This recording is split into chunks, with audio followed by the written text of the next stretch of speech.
저희 집 아파트가 10층이거든요. 그냥 확 뛰어내리고 싶다는 생각도 아침에 가장 위험하다고 생각합니다. 제가 수면제에 대해서도 말씀을 드리고 싶은 게 가장 먼저 한 거는 안녕하세요. 네이피디입니다. 오늘은 제가 우울증을 극복했던 뭐 지금도 극복하는 중이지만 방법에 대해 이야기를 한번 해보도록 하겠습니다. 그에 앞서서 저의 우울증 발병기 발병기라니까 조금 이상한데 하여튼 그런 우울증이 어떻게 발생했는지에 대한 얘기는 오른쪽 카드를 확인해 주시면 되겠습니다. 이렇게 살아서는 안 되겠다라고 이제 뭔가를 노력을 해봐야겠다라고 생각한 뒤에 가장 먼저 한 거는 헬스장에 먼저 갔던 것 같아요. 그냥 갔습니다. 가가지고 그냥 냅다 운동을 끊었죠. 그래서 그때 당시엔 식단도 열심히 하고 해서 3개월 만에 25kg 정도 감량을 했습니다. 뭐 지금은 몸무게는 왔다 갔다 뭐 요요도 오고 또 왔다 갔다 하긴 하는데 다만 제가 운동이라는 거를 정말 어렸을 때부터 싫어했는데 이 운동이란 자체가 저의 확실한 좀 삶의 루틴이 된 것 같습니다. 그거 하나만 해도 대단한 성과인 거죠. 그 운동이 주는 긍정적인 효과는 분명 있는 것 같습니다. 그 운동을 하는 그 순간에는 정말 아무 생각도 하지 않게 되는 것 같아서 저는 정말 추천을 합니다. 일단 움직여야 합니다, 여러분. 정신과도 다니기 시작하면서 약도 복용하고 심했던 충치 치료도 받고 이제 운동도 다시 시작하면서 이제 뭐랄까요, 하루를 온종일 저에게만 투자하는 시간을 가졌던 것 같습니다. 어, 그러니까 저에게만 신경 쓴 꽉 채운 하루를 보내는 거죠. 근데 물론 이게 쉽게 바뀌지는 않습니다. 그 전에 그렇게 우울해서 살아왔던 사람이 한 번에 이렇게 바뀌는 거는 쉽지 않은 것 같아요. 하루에도 그냥 몇 번씩, 그냥 눕고 싶다. 아무것도 안 하고 싶다. 뭐, 좀 심할 때는 저희 집 아파트가 10층이거든요. 근데 이제 그냥 확 뛰어내리고 싶다는 생각도 언뜻 했던 것 같아요. 근데 그럴 때마다 제가 했던 거는 그냥 무작정 걸었던 것 같습니다. 그래서 하루 기본 4시간 정도는 계속 걸으면서 뭐 이런저런 잡생각을 떨쳐내려고 굉장히 노력을 했었고, 그래야 잠도 잘 오더라고요. 그리고 제가 수면제에 대해서도 말씀을 드리고 싶은 게, 저는 최근까지도 잠이 잘 오지 않으면 수면제를 가끔 먹기는 합니다. 근데 뭐 한 알까지는 아니고 반 알 정도 먹는데요. 이게 뭐 효과가 엄청 있는 것 같지는 않은데 플래시보 효과인 것 같기도 하고 워낙 수면제 중독이 되신 분들을 주변에서 너무 많이 봤기 때문에 그에 대한 무서움을 저도 잘 알고 있는 편이기도 하고 그래서 수면제보다는 몸을 일부러 좀 피곤하게 하는 방법을 많이 썼던 것 같습니다. 진짜 하루 종일 운동을 미친 듯이 하다 보면 그냥 뭐 저녁에 기절하듯이 자더라고요. 그리고 청결에 굉장히 신경을 썼다고 해야 할까요? 뭔가 강박증처럼 청결에 대한 집착을 굉장히 많이 했던 것 같아요. 어떻게 보면 당연한 건데 양치를 한번 하더라도 뭐 치간 칫솔도 써보고 뭐 미세모 칫솔도 써보고 혀 클리너도 써보고 좋은 치약도 써보고 뭐 이거저것 가글도 열심히 하면서 정말 사소한 양치질을 해도 뭔가 굉장히 정성 들여서 성의 있게 했던 것 같아요. 샤워할 때도 좀 뭔가 향기가 좋은 바디워시를 한번 써보고 바디 퍼퓸 같은 것도 한번 써보고 그냥 나를 아끼는 느낌이 드는 행동들을 좀 많이 했던 것 같습니다. 나는 소중하다 뭐 그런 의미일까요? 그리고 핸드폰도 잘 보지 않았습니다. 특히 인스타그램 잘 보지 않았거든요. 약간 남의 행복한 순간을 보고 싶지 않은 것도 있었고요, 사실은. 그리고 그때 당시 저의 모습을 들키고 싶지 않은 것도 있었고, 음, 인간관계에 대해 다시 좀 돌이켜보면서 잠시 모든 사람들과 좀 선선한 정서적 거리를 좀 뒀던 것 같습니다.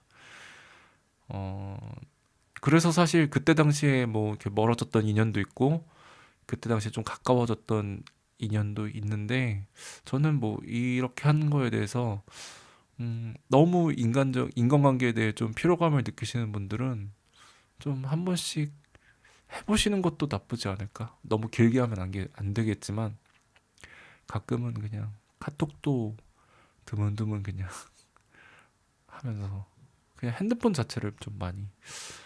그러니까 사실 단가 같은 게 뭐 저도 여러 개 있지만 단가 같은 게 있으면 좀 뭔가 어, 하지 않아도 될 이런 소소한 얘기들, 신변잡기 같은 것들 이야기를 많이 하잖아요. 저는 그런 데서 오는 피로감이 좀 셌던 것 같아요. 음, 그래서 좀 많은 사람들과 좀 선선한 정서적 거리를 뒀던 것 같고요.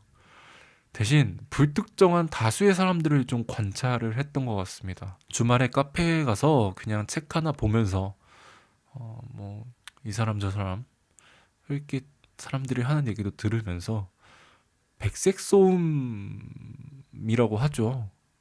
그거를 굉장히 많이 즐겼다고 해야 되나? 그런 거를 좀 많이 좋아했던 것 같아요. 원래는 정말 조용한 그런 걸 좋아하는데 그 아무 소리도 안 들리는 방에 혼자 했던 그 약간 트라우마가 있어서 일단 좀 사람들이 조금 와글와글한 그런 백색 소음을 들으려고 노력을 많이 했습니다. 보통 우울함이나 공허함은 밤에 많이 느껴진다고들 하잖아요. 하지만 저는 아침에 가장 위험하다고 생각합니다. 그래서 강조드리는 거는 아침 생활 루틴이 정말 중요한 것 같아요. 저는 지금도 지키는 루틴인데요. 보통 이제 6시에 일어나서 스트레칭을 하고 아침밥을 챙겨 먹고 뭐 책을 읽거나 일본어 강의를 듣습니다. 그 다음에 또 운동을 갔다가 10시부터 일을 시작하는 그런 루틴인데요. 사실 저는 프리랜서니까 이렇게 할 수 있는 거고 직장 생활 하시는 분들은 힘드시겠죠. 예. 그래도 어쨌든 뭔가 너무 잠에 취해 있지 않고 또 너무 피곤해 절어 있지 않으면 그렇게 30분이라도 좀 자신만의 루틴을 만들면 좋을 것 같다는 생각. 그래서 저는 사실 미라클 모닝에 대해 불신을 정말 깊게 가지고 있던 사람이거든요. 근데 왜 아침이 중요하다고 하는지 알 것 같은.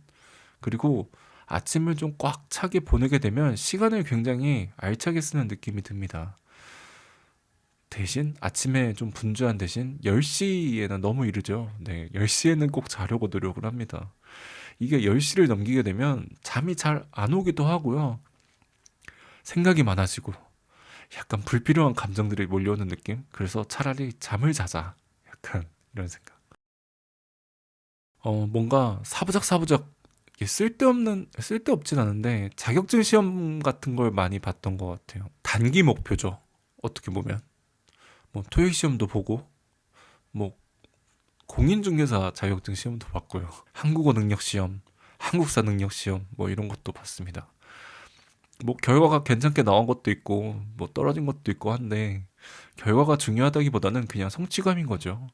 그래서 주변에서도 넌 왜 뭔가를 그렇게 자꾸 뭔가를 하냐, 자격증 시험 왜 보는 거냐, 뭐 이런 질문들 많이 하셨는데, 그냥 이런 목표라도, 사소한 목표라도 있어야지 제가 뭔가 삶의 의미를 찾는달까요? 그리고, 이게 가장 중요한 것 같습니다.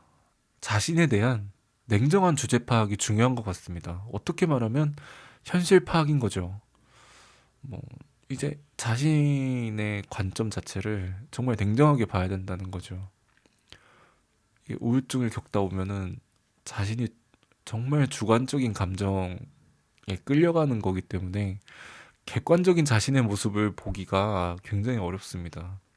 뭐 예를 들면 나는 지금 우울증을 겪고 있네. 내가 이대로 놀고 먹는다면 돈은 어떡하지? 지금 모아둔 돈 얼마나 되지? 그래서 뭐 이거는 정리하자. 뭐 차 같은 것도 있고요. 저는 또 앱등이라서 또 각종 애플 그 제품들이 굉장히 많았습니다. 그런 것도 좀 정리해야겠다. 그리고 사치품이라니까 좀 이상한데. 약간 뭐 좋은 가방이라든지 뭐 그런 것들 있잖아요. 좋은 팔찌 이런 거. 그래서 저는 그것들을 좀 일단 정리를 많이 했어요. 그리고 그걸로 먹고 살았죠. 노는 동안. 네.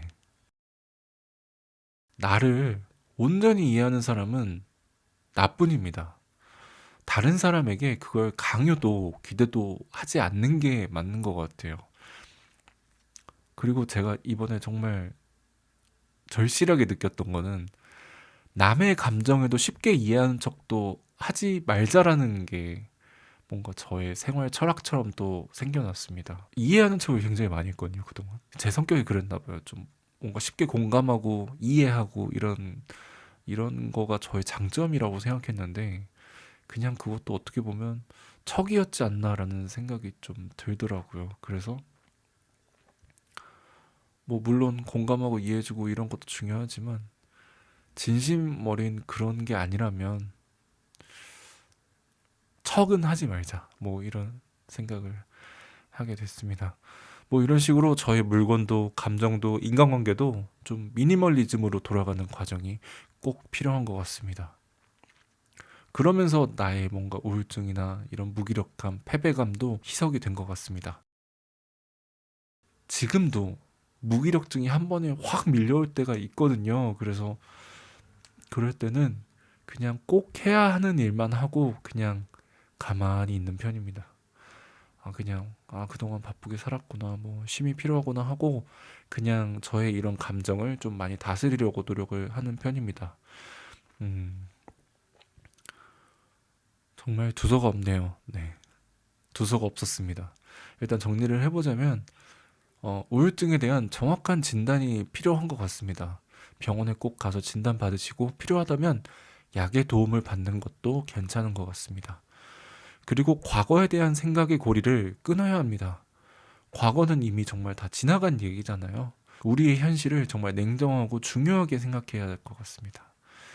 그리고 자신의 감정을 100% 이해하는 남은 없는 것 같아요. 부모나 형제나 다 마찬가지인 것 같아요.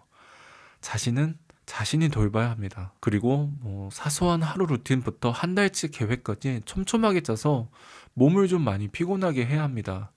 그래야 밤이 좀 짧아져서 아침에도 일찍 일어나고 좀 꽉 찬 하루를 보낼 수 있는 것 같습니다. 그리고 이거는 제가 정말 듣고 계신 분들한테 꼭 당부드리고 싶은 얘기인데요. 내가 없어지면 모두가 편하겠지. 뭐 혹은 내가 없어도 세상은 돌아가겠지. 이런 망상이 정말 위험한 망상입니다. 저는 정말 저런 생각을 달고 살았던 사람으로서 정말 이런 생각 안 하셨으면 좋겠습니다. 지난번 이번 편까지 해서 우울증에 대한 얘기 좀 해봤는데요. 너무 얘기가 우울하죠. 예. 쇼츠는 너무 즐거운 사람처럼 얘기를 하다가 이런 팟캐스트는 너무 우울한 얘기를 하고 좀 안 맞죠. 예.